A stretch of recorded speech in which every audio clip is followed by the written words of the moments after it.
Your person lied about you today, and immediately regretted it. Wait. Pause for a second. Something quiet, something almost invisible has just shifted, and you probably can't put your finger on it yet. But you've been feeling it all evening, haven't you? That low hum in your chest, that strange awareness that someone, somewhere, just said your name out loud, and the air around it bent a little, because tonight, your person was sitting in a place they thought was safe, a place where they could pretend, a place where your name wasn't supposed to come up, and then it did. Not from them, from someone else. Someone who saw straight through them. Someone who said the one honest thing they've been avoiding for weeks. And the moment those words landed, your person felt something crack open in a way they weren't ready for. If this message speaks to your heart, comment, "I receive this love," like the video, and subscribe for more. Let me take you into that room for a second, because the details matter. It was one of those ordinary nights, nothing planned, nothing special. A few friends, a dim bar, maybe a kitchen table with half-empty glasses, the kind of evening where the conversation drifts wherever it wants. Your person had walked in feeling fine, or at least the version of fine they've been performing lately. They laughed at the right moments. They told the same stories they always tell. They kept their voice even, their posture relaxed, their face arranged in that careful, practiced way they do when they don't want anyone to see what's actually going on inside them. And for a while it worked. It always works. Until it doesn't. Because somewhere between the second drink and the third, between one joke and another, somebody at that table brought you up. Casually. The way people mention things they don't realize are landmines. Your name slipped into the conversation like it didn't weigh anything, and your person, who had been so careful, so guarded all night, felt their stomach drop in a way they didn't expect. Stay with this, because there's a deeper emotional layer here than it seems on the surface. The thing is, your person had a story prepared. They've had it prepared for weeks. A neat little version of what happened between you two, edited down into something that made them look fine, made them look reasonable, made the whole thing feel smaller than it was. They've been telling themselves this story so often that they've almost started to believe it. Almost. So when your name came up, they reached for that story automatically. They opened their mouth, and out came the lie. Not a big one, not a cruel one. Just the comfortable, casual lie they've been hiding behind. Something dismissive, something that made you sound smaller than you are. Something that made the whole thing sound like it didn't matter. And the second the words left their mouth, they regretted it. You know that feeling when you say something, and you can hear yourself saying it, and even as you're saying it, you know it's not true. That's where your person was. Mid-sentence, mid-lie. And their voice felt strange in their own ears. But that wasn't the moment that broke them. That came next. Because the third person at that table, the one who actually knows them, the one who's been watching them quietly all this time, looked up from their drink and said something soft. Something that wasn't an attack. Something that wasn't a confrontation. Just one honest sentence delivered without any heat. Something like, "That's not really what happened though, is it?" Or maybe, "You always talk about her like that, but I've never seen you act like someone who didn't care." Or something even simpler, just your name said in a tone that asked a question your person didn't want to answer, and the room got quiet. Not for everyone. Just for them. This is where things quietly began to shift. Because in that pocket of silence, your person realized something they've been refusing to look at. The lie didn't come out because they meant it. The lie came out because the truth was too heavy to set down on that table, in front of those people, with that drink in their hand and that song playing in the background. The truth would have changed the whole night. The truth would have changed how they had to think about themselves walking home. So they reached for the lie, because the lie let them stay comfortable for 5 more minutes. And someone at that table, without raising their voice, without making a scene, Just gently refused to let them have those 5 minutes. You don't need to force this, just feel it. What happened next is what I want you to understand, because this is the part most people don't see when they imagine the person who let them go. Your person didn't argue. They didn't double down. They didn't get defensive in any loud way. They just went a little still. They lifted their drink and finished it, slower than before. They laughed at someone else's joke a beat too late. And then, very quietly, almost without anyone noticing, they got up and went to the bathroom, or stepped outside, or just looked down at their phone like there was something urgent there. Anything to get away from that table for a minute. Anything to give themselves space, because the lie had cracked something open. And what came pouring out wasn't anger, it was memory. Suddenly, standing there alone, they were thinking about you. Not in some movie montage way. Not dramatically. Just one specific thing first. Maybe the way you used to laugh when something caught you off guard. Maybe the way your voice softened when you talked about something you actually cared about. Maybe a stupid little inside joke that came back unbidden, the kind of thing that doesn't even make sense out of context. And that's exactly why it hurt when it surfaced. Because that one private, ordinary little memory belonged to nobody else in the world, only to the two of you. And here they were, having just told a room full of people something that disrespected the entire shape of what you were. This is where understanding slowly begins. They thought they had moved past it. They really did. They had built up this whole structure in their head, where you were just someone they used to know, someone they had clean feelings about, someone they could talk about with the same flatness they'd used to describe an old coworker. And that structure had felt solid for a while, stable enough to lean on, strong enough to hide behind. But that structure had been built out of avoidance, and avoidance can only carry weight up to a certain point. Tonight, somebody put a finger on it, gently, and the whole thing trembled. And your person stood there, away from the table, suddenly feeling the absence of you in a way they had been very, very careful not to feel for a long time. This part, they didn't see coming, because the absence wasn't loud. It wasn't a wave that knocked the M down. It was quieter than that. It was the realization that they'd been moving through their days lately.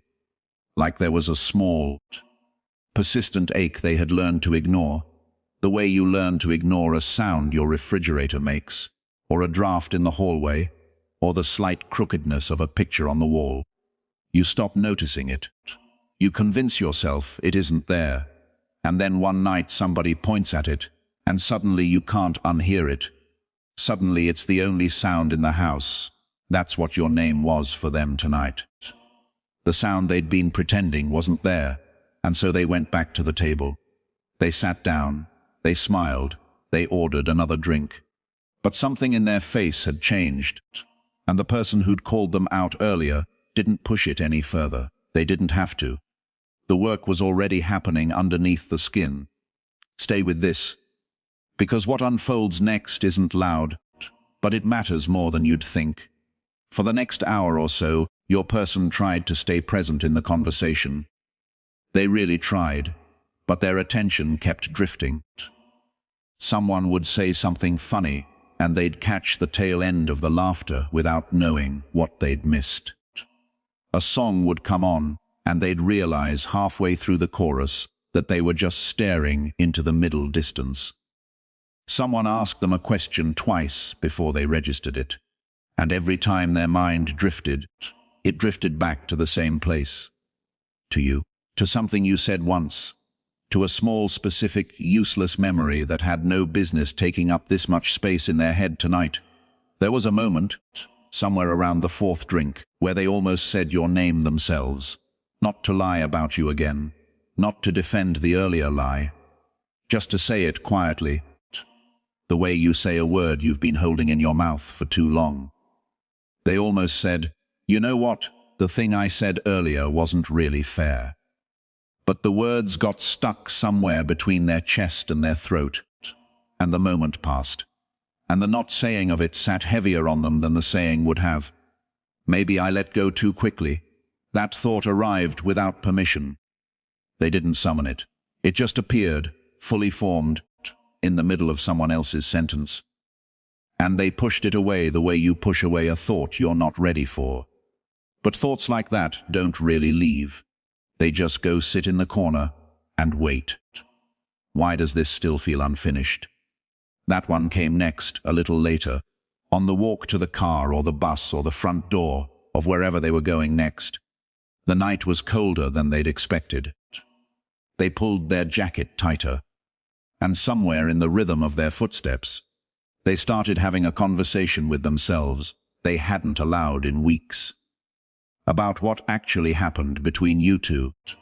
About what they actually said versus what they actually felt. About the difference between letting someone go because you've outgrown them and letting someone go because you got scared of how much they meant. This is where the layers begin to peel back, because the truth, the one underneath the lie they told tonight, the one underneath the version of the story they've been telling everyone, is that they didn't lose interest in you. Not really. They lost their nerve. They got close to something real, something that asked more of them than they were used to giving. And instead of stepping into it, they stepped back. And then they had to find a way to explain that retreat to themselves and to other people. So they invented a version of you that was easier to walk away from. They sanded down your edges. They flattened your meaning. They made you small in their telling, so they could feel okay about how they handled you. And tonight, in front of someone who actually saw through it, that version cracked. If you've felt something shift in the air today, you're not imagining it. This is real, and it's happening quietly, the way real things usually do.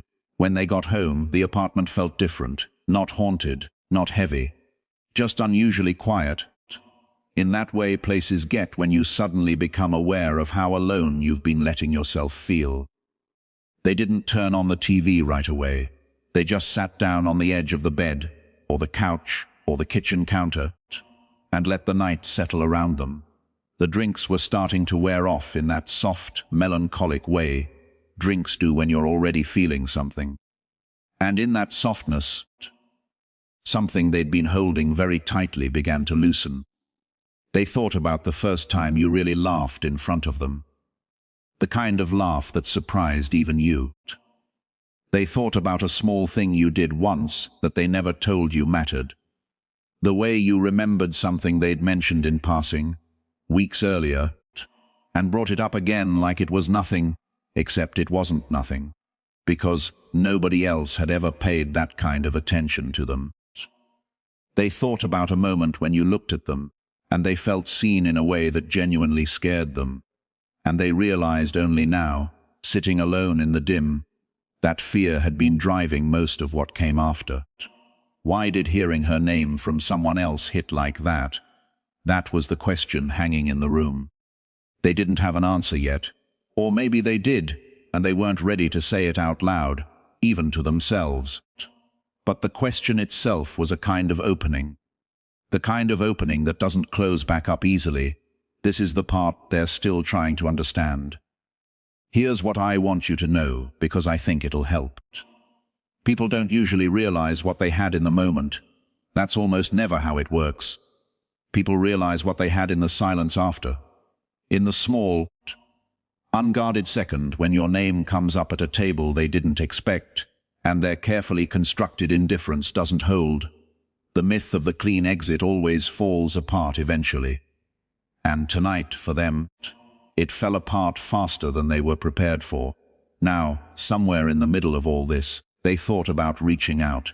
Of course they did. The thought arrived around 1 a.m. or 2 a.m.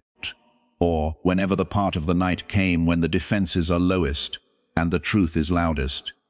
They picked up their phone, they opened the conversation. They scrolled up just a little, not to read the whole thing, just to see your name at the top of the screen, just to confirm you were still there in some form. And they stared at the keyboard for a while. Stay with this, because what they did next is more telling than you might expect. They didn't text you. Not tonight. They put the phone face down and left it. And the reason matters. It wasn't that they didn't want to. It wasn't that they didn't feel the pull. It was that, for the first time in a long time, they realized they didn't want to reach out half-formed. They didn't want to send some vague, drunken, "Hey, just thinking about you" message that would let them feel relief without actually saying anything real. They knew, somewhere underneath all the haze, that you deserved more than that, and that they owed themselves more than that too. That's a quiet kind of growth. The kind that doesn't look like anything from the outside. The kind that nobody claps for, but it's real. And it's happening. If this resonates, let it settle in you, because here's the layer underneath the layer. The lie they told tonight wasn't really about you. It was about them. It was about who they've been performing in front of their friends. About the version of themselves they've been protecting. The version that has it all together. The version that doesn't get hurt. The version that handles things maturely, cleanly, without fuss. And what tonight exposed, what the third person at that table accidentally exposed without even meaning to, is that this version isn't real. That underneath it, they've been carrying something they haven't been honest about. Something with your name on it. There's a passage that wandered into my mind while I was thinking about all this. From Proverbs. About how the heart knows its own bitterness, and a stranger does not share its joy. Something like that. The idea being that the deepest things we carry are usually invisible to the people around us. We get good at hiding them. We get good at performing their absence. But the heart still knows. The heart always knows. And occasionally somebody else's words bump up against that hidden place, and it speaks back, whether we want it to or not. That's what tonight was, for your person. The heart speaking back, not in a dramatic voice, just in a steady one, saying, "Hey, you don't actually believe what you just said. You know that, right?" And here's where it gets even more interesting, because your person isn't going to wake up tomorrow with everything resolved. That's not how this works. Tomorrow they might try to push it all back down. They might tell themselves it was the alcohol, or the mood, or the weird vibe at the table. They might construct another version of the story to protect themselves. People do that. People are stubborn about the things that scare them. But something has been planted now, a small specific seed, the seed of having heard themselves lie about you and not being able to unfeel that lie. The seed of having been seen through. The seed of remembering you as you actually were, not as the diminished version they'd been carrying around in their pocket. And seeds like that grow at their own pace, usually faster than you'd expect. What happens next isn't loud, but it changes everything. You might feel a strange softness in the air over the next few days, a quiet steadiness. Don't mistake it for nothing. Sometimes the most important shifts are the ones that don't announce themselves. Sometimes someone has been thinking about you all day, and you'll never know it. Sometimes the work that's happening between two people, even at a distance, is happening anyway in rooms they aren't sharing. And what I want you to take away from this isn't anything urgent. It isn't anything you need to act on. It isn't a sign to text first or to wait or to do anything in particular at all. It's just this. Be aware that what you brought into their life wasn't small. It wasn't disposable. It wasn't the version they tried to talk it down to tonight. It was real. And whatever they say in front of their friends, whatever face they put on, whatever lie they reach for, when your name comes up unexpectedly, the truth still lives somewhere in them. And tonight somebody made them look at it. That changes the trajectory of things. Maybe not in the way you'd choose. Maybe not in the timeline you'd choose. But it changes it. The illusion they were maintaining about you can't be maintained the same way anymore. They've heard themselves try to lie about you out loud, and they've heard somebody else gently disagree. And they've felt the disagreement land. That's not a small thing. That's the beginning of a different chapter, even if neither of you can see the cover of it yet. So tonight, wherever you are, you can let your shoulders drop a little. You don't have to chase anything. You don't have to prove anything. You don't have to convince anyone of who you are or what you meant. The work is being done. Quietly, in another room, in another life, by somebody who underestimated what they had and is now sitting with the slow, uncomfortable knowledge of it. That kind of knowing has its own gravity. It pulls people back toward the truth, even when they're trying to walk in the other direction. And you don't have to do anything to make it pull harder. It already is. There's a kind of peace available to you in this moment, if you'll let yourself reach for it. Not the peace of certainty about what comes next. Nobody gets that, ever. But the peace of knowing that you weren't the one being unreasonable. You weren't the one misreading what was real. You felt it because it was there. And the proof of that just played out in front of strangers tonight, in a way your person can't fully take back. Breathe. Let that settle. You don't have to perform strength right now. You don't have to perform indifference right now. You don't have to perform anything. You just get to know what you know, quietly, the way real understanding usually arrives. And what they're beginning to realize now is something they can't walk away from anymore. Not this time.